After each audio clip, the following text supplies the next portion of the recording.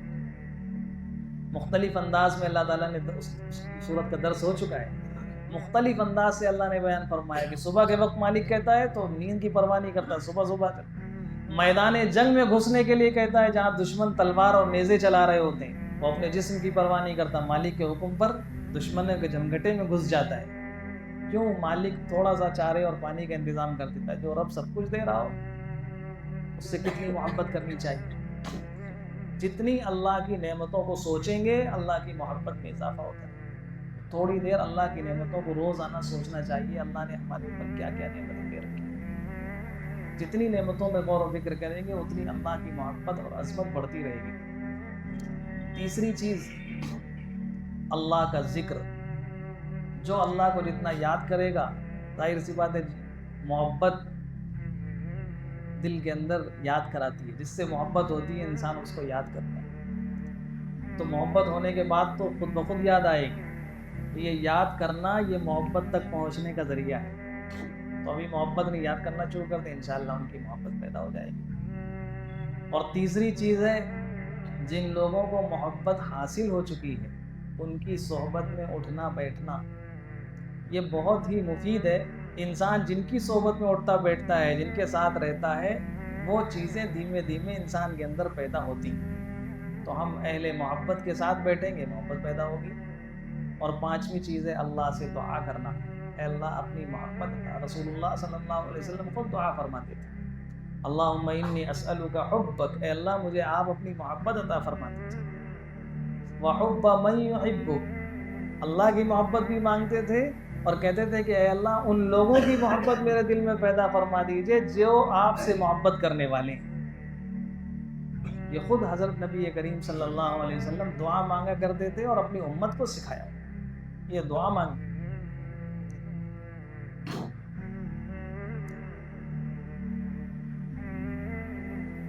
یہ 5 کام ہیں اللہ کی محبت کے حاصل ہونے۔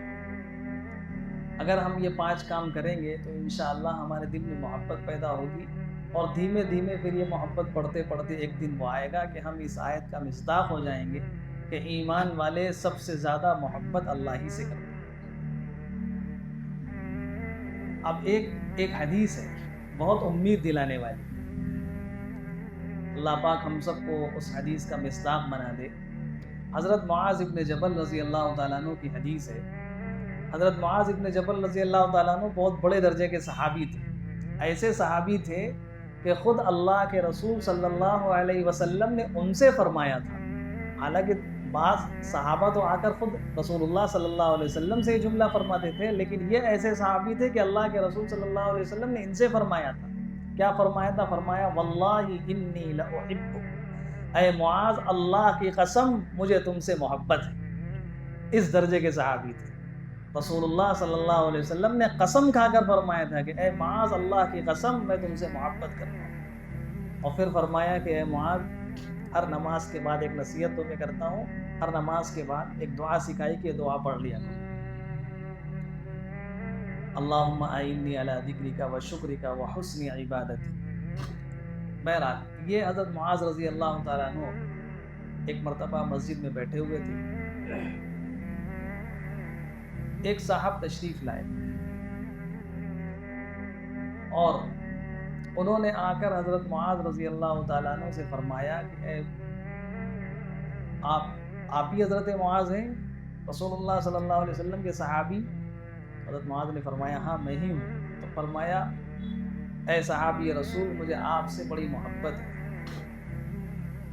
تو حضرت معاذ رضی اللہ تعالیٰ عنہ نے فرمایا کہ سچ بتاؤ واقعی محبت ہے کہ نہیں؟ کہا ہاں واقعی محبت ہے۔ کہا کس لیے؟ کہا اللہ کے لیے محبت ہے۔ تو پھر حضرت معاذ رضی اللہ تعالیٰ عنہ نے ایک حدیث سنائی۔ اس حدیث کو سنانے سے پہلے میں آپ سے پوچھتا ہوں، یہ بتائیے آپ سب یہاں مسجد میں حاضر ہوئے، سب نے ظہر کی نماز ادا کی، اس کے بعد درس قرآن میں بیٹھ گئے، تو ہم سب یہاں کیوں بیٹھے درس قرآن؟ چلیے ہماری بات چھوڑ دیجیے، آپ سب کیوں آئے؟ آپ کو کچھ مال ملے گا یہاں بیٹھنے کے بعد؟ آپ کو یہاں آنے کے بعد کوئی عہدہ مل جائے گا؟ دنیا کی کوئی اور نعمت مل جائے گی؟ سوائے اللہ کے اور کسی کا کوئی مقصد ہے آنے کا؟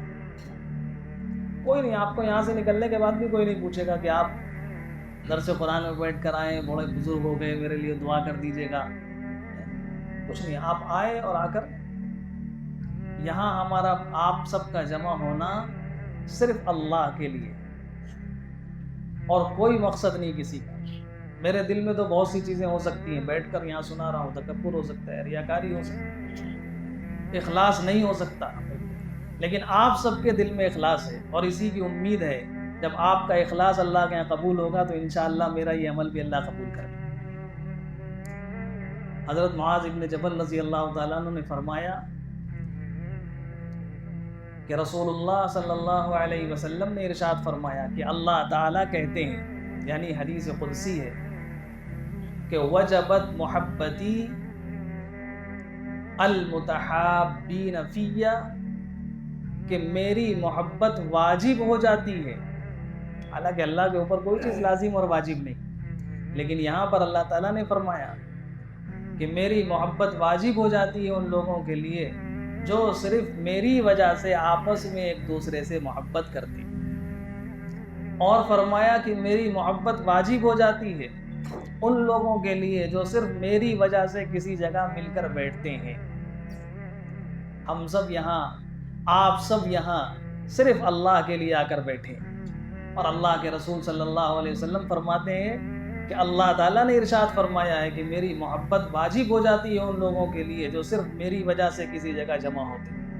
اللہ تعالیٰ ہم سب کو، آپ سب کو اس حدیث کا مصداق بنائے اور آپ کی برکت سے مجھے بھی بنائے. اور واقعی سچی بات یہ ہے کہ ایمان ابھی بھی ہم لوگ جیسے بھی ہیں، لیکن ہمارے دل میں کہیں نہ کہیں سب سے زیادہ محبت اللہ ہی کی ہوتی ہے. اس کی دلیل کیا ہے؟ دیکھیے، دنیا میں جو دوسرے لوگ کسی کو بڑا سمجھ لیتے ہیں، چاہے وہ کسی مورتی کو بڑا سمجھیں، کسی بت کو بڑا سمجھیں، یا کسی انسان کو، کوئی لیڈر کو بڑا سمجھ لیتا ہے، اس کو خدا بنا لیتا ہے. یہ کب تک ان کی عبادت اور پوجا اور پرستش کرتے ہیں، کب تک ان کے سامنے ہاتھ پھیلاتے ہیں؟ جب تک ان کو بڑا سمجھتے ہیں، جب تک ان کو عظیم سمجھتے ہیں. اگر یہ پتہ چل جائے کہ یہ چیز مجھے نقصان پہنچاتی ہے، جس کے بارے میں یہ سمجھ میں آ جائے کہ یہ مجھے نقصان پہنچاتی ہے، پھر کوئی مشرک اس کے سامنے اپنا سر نہیں جھکائے گا، کوئی اس کو اپنا معبود نہیں سمجھے گا، جس کے بارے میں یہ ہو کہ یہ ہمیں نقصان پہنچاتی ہے. لیکن ہم سب کا عقیدہ ہے آمنت باللہ وملائکتہ وکتبہ ورسلہ والیوم الآخر والقدر خیرہ وشرہ من اللہ تعالی والبعث بعد الموت. یہ ایمان کا لازمی حصہ ہے. ہم یہ سمجھتے ہیں کہ جو اچھی چیزیں ملتی ہیں، جو خیر آتا ہے، وہ بھی اللہ کی طرف سے آتا ہے، اور جو برائی اور شر پیش آتی ہے وہ بھی اللہ کی طرف سے ہوتا ہے. اللہ کو ہم نفع کا بھی مالک سمجھتے ہیں، نقصان کا بھی مالک سمجھتے ہیں. اگر کوئی اچھی چیز ملتی ہے تو یہ بھی سمجھتے ہیں کہ اللہ ہی کی طرف سے آئی ہے، اور کوئی پریشانی اور مصیبت آتی ہے اس میں بھی ایمان کا تقاضا یہ، ہم یہ سمجھتے ہیں کہ اللہ کی طرف سے آئی. یہ ایمان ہے کہ نہیں ہمارا؟ اس کے باوجود ہم اسی اللہ کے سامنے سر جھکاتے ہیں، یہ سمجھنے کے باوجود کہ وہ شر کا بھی مالک ہے، وہ ہمیں نقصان بھی پہنچا سکتا ہے، لیکن اس کے باوجود ہم اپنا سر اسی اللہ کے سامنے جھکاتے ہیں، اسی اللہ سے مانگتے ہیں. تو یہ ایمان والے واقعی ساری دنیا میں سب سے زیادہ اللہ سے محبت کرنے والے ہوتے ہیں. والذین آمنوا اشد حبا للہ ولو یری الذین ظلموا اذ یرون العذاب ان القوة للہ جمیعا وان اللہ شدید العذاب. اب یہ بات ابھی تو دنیا والوں کو سمجھ میں نہیں آئے گی کہ سب سے زیادہ اللہ سے محبت کرنی چاہیے. یہ سمجھ میں آئے گا قیامت کے دن، جب وہ عذاب دیکھیں گے، اور جب یہ دیکھیں گے ساری طاقت اور قوت تو اللہ کے قبضے قدرت میں ہے. اس دن ان کو سمجھ میں آئے گا کہ ہم کتنی غلطی پر تھے. اس دن وہ برات کا اظہار کر دیں گے. جن لوگوں کو لوگوں نے بڑا سمجھ رکھا تھا، جن کی پوجا کرتے تھے، پرستش کرتے تھے، وہ کہیں گے کہ ان سے ہمارا کوئی تعلق نہیں, ہم نے تو نہیں کہا تھا ان سے میری پوجا کرو. تو اس دن وہ جو عبادت کرنے والے ہوں گے جنہوں نے ان کو بڑا خدا بنا رکھا تھا, وہ کہیں گے ارے ہم تو ساری دنیا میں تمہاری ہمیشہ پرستش کرتے رہے, تم ہمیں عذاب سے نہیں بچا سکتے. آج وہ کہیں گے ہم خود عذاب میں مبتلا, تمہیں کیا بتائیں بچائیں عذاب سے. تو اس دن سارے تعلقات ختم ہو جائیں گے. جب یہ معبودان باطلہ یہ براءت کا اظہار کر دیں گے تو پھر اس وقت یہ کہیں گے افسوس کے ساتھ کہ کاش ہمیں واپس دنیا میں دوبارہ بھیج دیا جائے, اب ہم ان کی کبھی عبادت نہیں کریں گے دنیا میں جا کے. ہم نے ان کو بڑا بنا کر ان کی عبادت کر کے اپنا جو نقصان کر لیا, آپ ہمیں دوبارہ ایک مرتبہ دنیا میں بھیج دیجئے, پھر آپ دیکھیے گا ان سے ہم برات کا ایسا ہی اعلان کریں گے, ان سے چھٹکارے کا اعلان کر دیں گے, ان کی طرف رخ بھی نہیں کریں گے. لیکن بعض لے جانے کے بعد کوئی دوبارہ واپس نہیں آئے گا. وما هم بخارجین من النار, جہنم سے کسی کو نکالا نہیں جائے گا جب ایک مرتبہ داخل کر دیا. اللہ تعالی ہم سب کو ہمیشہ اپنی اطاعت کی اور ایک اللہ پر ایمان اور توحید کی توفیق عطا فرمائے, اور ان سب سے بڑھ کر اللہ تعالی ہم سب کو اپنی سچی محبت اور شدید محبت نصیب فرمائے. اور جن کاموں کی بنیاد پر اللہ تعالی اپنی محبت عطا فرماتے ہیں وہ کام کرنے کی توفیق عطا فرمائے. اللہ تعالیٰ کی محبت جب دل میں پیدا ہو جاتی ہے تو پھر سارے کام کرنا آسان ہوتا ہے. ہر کام کرنے میں محبت کا تقاضا ہی یہی ہے, جس سے محبت ہوتی ہے اس کی. اسی لیے بزرگ فرماتے ہیں کہ ہماری ساری عبادتوں میں محبت کا رنگ غالب ہونا چاہیے. ہماری عبادتیں, ایک تو یہ ہے کہ انسان عبادت کرتا ہے بس ایک بوجھ سمجھا, اس کو اتار دیا کہ وہ اذان ہوگی نماز پڑھنا ہے, پڑھ کے پوری کر لی. اور ایک یہ ہے کہ محبت کے رنگ کے ساتھ نماز پڑھی جائے. تو دونوں نمازوں میں زمین اور آسمان کا فرق ہوتا ہے. ایک ذمے سے فرض اتارنے کے لیے نماز پڑھی جائے اور ایک محبت کے ساتھ پڑھی جائے, دونوں میں زمین آسمان کا فرق ہوتا ہے. اس سلسلے میں ایک واقعہ یاد آ گیا, بس وہ واقعہ سنا کر بات ختم کر دیں گے. اس واقعے کی مجھے تحقیق نہیں ہے, ایک بڑے عالم نے بھیجا تھا واٹس ایپ میں واقعہ. حضرت خواجہ نظام الدین اولیاء رحمۃ اللہ علیہ اکثر اپنے مریدوں سے فرمایا کرتے تھے کہ مجھ سے بہتر تو وہ دھوبی کا بچہ ہے جو کامیاب ہو گیا. اکثر فرمایا کرتے تھے. تو ایک دن مریدوں نے پوچھا کہ حضرت یہ دھوبی کا بچہ کون جو کامیاب ہو گیا؟ تو حضرت نے فرمایا کہ ایک دھوبی تھا جو بادشاہ کے محل کے ان کے گھرانے کے کپڑے دھویا کرتا تھا. جب دھوبی کا بچہ بڑا ہو گیا تو وہ بھی ساتھ میں لگ گیا کام کے لیے, دھونے لگا. تو کپڑے دھوتے وقت دھوبی کے گھر, بادشاہ کے گھر سے شہزادی کے کپڑے بھی آتے تھے. تو وہ شہزادی کے کپڑے, اس کو کپڑے دھوتے دھوتے شہزادی سے محبت ہو گئی. اس نے کبھی شہزادی کو دیکھا نہیں, لیکن بس وہ کپڑوں سے محبت ہو گئی. تو وہ شہزادی کے سارے کپڑے الگ کرتا اور اس کو بہت اچھی طرح سے دھوتا, اور دھونے کے بعد اس کو خوب اچھی طرح سے پریس کرتا اور بہت اچھی طرح سے تہاتا, اور تہانے کے بعد وہ بادشاہ کے محل میں واپس چلے جاتے. ایسے چلتا رہا بہت دنوں تک. تو جو دھوبی کی بیوی تھی اس نے اس پر غور کیا کہ آخر یہ صرف انہی کپڑوں کو دھوتا ہے اور بہت اچھی طرح سے پریس کرتا ہے, تہاتا ہے. تو وہ سمجھ گئی معاملہ کچھ گڑبڑ ہو رہا ہے. اس نے اپنے شوہر سے بات کی کہ یہ تو ہم سب کو پھنسوا دے گا, ہماری جان چلی جائے گی. تو دھوبی نے اس سے منع کر دیا کہ آج سے تمہیں کپڑے نہیں دھونے. دل میں جو کہ محبت تھی اس محبت کے کام سے روک دیا گیا. تو بیمار پڑ گیا, چند دنوں میں انتقال ہو گیا. اب جو بادشاہ کی جو شہزادی تھی اس نے دیکھا کہ کپڑے جس طرح سے دھل کر آتے تھے, طے کر آتے تھے, اب پیسے نہیں آ رہے. تو اس نے پوچھا, بلایا ایک دن دھوبی کی بیوی کو, کہا کہ کپڑے کون دھوتا ہے؟ تو دھوبی کی بیوی نے کہا میں دھوتی ہوں. کہا اچھا پہلے کون دھوتا تھا؟ کہا پہلے بھی میں دھوتی تھی. اس نے کہا اچھا کپڑے تہاؤ. اب جب دھوبی کی بیوی نے کپڑے تہایا تو وہ انداز ہی نہیں تھا, سمجھ گئی. شہزادی نے کہا سچ سچ بتاؤ ورنہ بھی تمہاری گردن نپوا دیں. اب جب معاملہ جان کا بنایا تو اس نے سچی بات جو تھی وہ بتائی. تو وہ شہزادی خیر اس کی قبر پہ گئی، کچھ کیا ہوگا جو کچھ.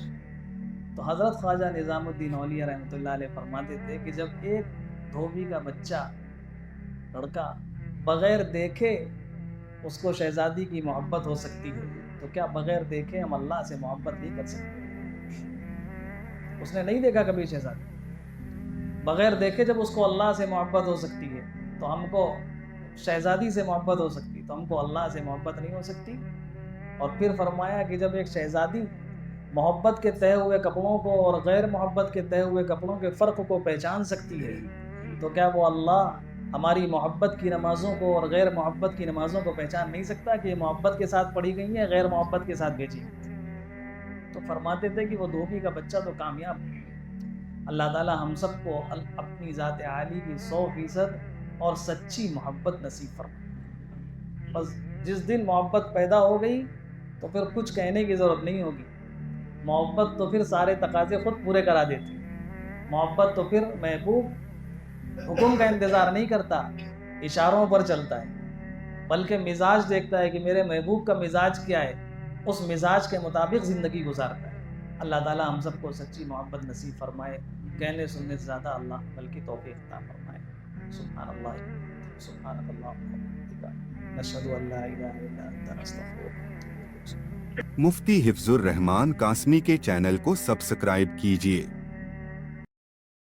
مفتی حفظ الرحمان قاسمی کے چینل کو سبسکرائب کیجیے.